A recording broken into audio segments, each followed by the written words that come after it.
Être data scientist en France, est-ce que c'est un métier qui est toujours autant recherché? Est-ce que c'est un métier qui est toujours autant bien payé? Finalement, est-ce que c'est un métier que je conseillerais à quelqu'un de faire? Alors on va voir qu'effectivement c'est un métier qui est toujours autant populaire, mais quand même qu'il y a quelques points à noter qui sont intéressants et sur lesquels il faut être vigilant si on veut faire une reconversion pour être data scientist en France. Alors avant de te dévoiler tout ça, je te rappelle que tu as la possibilité de recevoir des conseils et des techniques que je ne posterai pas sur YouTube directement dans ta boîte mail. C'est gratuit. Alors pour accéder à ces conseils et ces astuces, c'est le premier lien dans la description.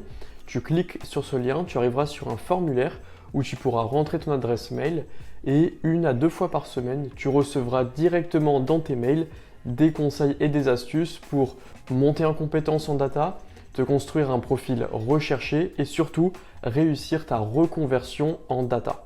Alors, le métier de data scientist en France, alors tu as sans doute vu comme moi ces annonces un peu farfelues comme quoi le métier de data scientist c'était le métier le plus sexy du 21e siècle. Alors ces annonces ont fait un petit peu des effets de buzz et du coup les gens voulaient tous devenir data scientist. Donc je pense qu'à ce moment-là c'était un petit peu l'apogée du métier. Et en fait c'est vrai que le métier actuellement de data scientist est toujours aussi populaire. Il suffit de regarder par exemple les offres d'emploi sur LinkedIn. On voit qu'il y a encore pas mal d'offres de data scientist. Donc autrement dit, si quelqu'un veut se lancer en data science, par exemple toi ou quelqu'un d'autre, vous allez trouver, je pense, de l'emploi, vous allez trouver un métier qui vous permettra finalement d'accéder à ces postes tant convoités. D'autant plus que si vous avez un bon profil, si vous avez des bonnes compétences, alors le métier de data scientist sera complètement accessible. C'est sûr que ça va être compétitif, mais en tout cas, il y a de fortes chances que vous puissiez devenir data scientist. Toutefois, il y a un petit truc à noter, c'est qu'il y a de plus en plus de formations en data science. Alors c'est bien parce que du coup, ça veut dire que s'il y a de plus en plus d'écoles ou de centres de formation qui veulent se lancer en data science, ça montre que finalement c'est un domaine qui est porteur. Ça veut dire qu'il y a de la demande, il y a de la demande de formation. Et donc ça signifie donc que s'il y a de la demande, ça veut dire qu'il y a aussi des entreprises qui recherchent derrière. Et donc finalement, c'est un domaine qui est aussi relativement porteur. Donc finalement, ici, on a deux signes comme quoi le métier de data scientist est recherché. On a d'un côté les offres d'emploi sur LinkedIn, par exemple, qui sont en grand nombre, et aussi l'offre de formation derrière. Mais sur ces offres de formation, je rajouterai un petit bémol, parce que ça veut dire que si on a de plus en plus d'offres de formation là-dessus, sur ce domaine-là, ça veut dire finalement qu'on a aussi de plus en plus de compétition, et donc ça va être de plus en plus compliqué de se démarquer. Et donc c'est pour ça qu'aujourd'hui je ne recommanderais pas forcément à quelqu'un de se lancer en data science. Je ne recommanderais pas forcément à quelqu'un de faire data scientist en France, parce que finalement il y a cette compétition qui est de plus en plus grandissante finalement. Il y a de plus en plus de gens qui sortent de centres de formation avec ce diplôme ou ce titre de data scientist. Et donc finalement aujourd'hui si on veut maximiser ses chances et surtout aussi après sa rémunération en data science, il ne faut pas, pour moi en tout cas, se lancer un peu tête baissée finalement dans la data science. C'est-à-dire qu'on peut travailler en data science et surtout on peut en faire si c'est un domaine qui nous intéresse, mais pour moi il faut être vigilant à ne pas s'enfermer dans la data science. Et en fait, par rapport à ça, je te rappelle ma mission et je te rappelle aussi peut-être cette mission que finalement on peut tous un petit peu se donner lorsqu'on travaille dans la data. Finalement, pourquoi on fait le métier de data scientist ou on fait un autre métier en data? C'est pas pour faire de la data, pour manipuler des chiffres, pour faire joli ou pour gagner bien sa vie. Effectivement, ça joue la rémunération, mais pour moi, je pense qu'il faut vraiment se dire pourquoi je veux faire de la data. Et en fait, pourquoi on veut faire de la data? Enfin, en tout cas, moi personnellement, c'est mettre la data au service des autres. Donc c'est pas faire de la data, faire des chiffres pour faire joli, c'est vraiment se dire je fais de la data avec par exemple des maths, de l'informatique, je me forme, j'apprends des compétences techniques pour finalement mettre la data au service des autres. Et du coup quand on suit cette logique-là, quand on veut mettre la data au service des autres, finalement on s'en fiche un peu si on est data scientist ou pas.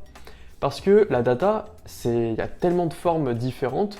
On a par exemple tout ce qui va être graphique, dashboard, donc ça qui est un peu plus associé au métier de data analyst. On va voir aussi tout ce qui est modèle de machine learning par exemple, qui est donc plus associé au métier de data scientist, mais on a aussi toute la tuyauterie, toutes les connexions de sources de données qui sont plutôt associées au data engineer. Et on a aussi finalement toutes les manipulations de données qui peuvent exister, peu importe ce qu'elles sont. Et donc ça, c'est les parties prenantes du métier de la data. Et donc c'est pour ça que du coup, si on veut travailler en data, pour moi, si on s'enferme dans un métier de data scientist par exemple, alors du coup, on va forcément avoir un impact limité. On va être en forte compétition avec les uns et les autres. Finalement, on va être en compétition avec tous les gens qui sortent de formation en data science. Et donc pour moi, si on veut être data scientist en France, il faut plutôt se dire en fait non, je veux plutôt travailler dans la data. Effectivement, le nom de data scientist, c'est peut-être pour finalement décrocher un premier emploi. Mais moi, ce qui m'intéresse plus, c'est de faire de la data, peu importe la forme que ça a. Et du coup, lorsque on s'intéresse à d'autres pratiques qui ne sont pas de la data science forcément, du coup, on se construit un profil qui est beaucoup plus recherché.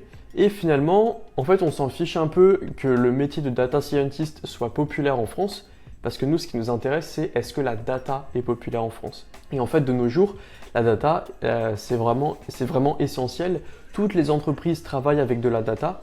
Et donc, c'est pour ça que, du coup, si on se construit un profil recherché qui sort un peu des clous de la data science, qui sort un peu du machine learning et deep learning, et qu'on fait des choses un peu plus larges, comme par exemple simplement manipuler des données et en sortir des analyses, alors là, du coup, on se construit un profil vraiment recherché et surtout un profil qui est porteur, puisque la data, comme je disais, c'est un domaine qui est porteur. Il y aura toujours des opportunités là-dedans, encore plus aujourd'hui, et ça continuera, je pense. Et donc, c'est pour ça qu'il faut sortir un peu de ce carcan de la data science qui parfois peut être un petit peu réducteur. Donc, c'est pour ça qu'avec cette vidéo, finalement, ce que tu peux dire, c'est que la leçon à retenir, c'est finalement, on s'en fiche un peu de est-ce que la data science, c'est un domaine qui est porteur en France? Est-ce que le métier de data scientist en France, c'est le métier recherché? Finalement, on s'en fiche un peu. Ce qu'il faut plutôt se dire, c'est ok, la data, c'est un domaine qui est porteur, ça c'est sûr. Mais du coup, comment est-ce que moi, je peux maximiser mes chances de travailler en data et pas simplement d'être finalement dépendant d'un domaine qui est la data science par exemple, ou la data engineering, ou la data analyse. Non, c'est plutôt dire, ok, comment moi je peux être un acteur de la data et surtout répondre à cette mission qui est mettre la data au service des autres. Et du coup, c'est un peu finalement ce dont je parle sur ma chaîne. Je ne parle pas que de data science, je parle finalement de différentes formes de data et pour te montrer à quel point finalement on peut se reconvertir en data très facilement. Mais du coup, si tu veux d'autres conseils pour aller plus loin, des conseils peut-être plus concrets pour te former à des compétences techniques bien précises qui sont demandées lorsqu'on veut travailler en data, alors je t'invite à cliquer sur le premier lien dans la description. Tu arriveras sur un formulaire où tu pourras rentrer ton adresse mail et ensuite tu commenceras à recevoir 1 à 2 emails par semaine en data pour te former, pour te construire un profil recherché et surtout réussir tes objectifs de carrière. Alors moi je te dis à très vite dans ta boîte mail ou dans une prochaine vidéo.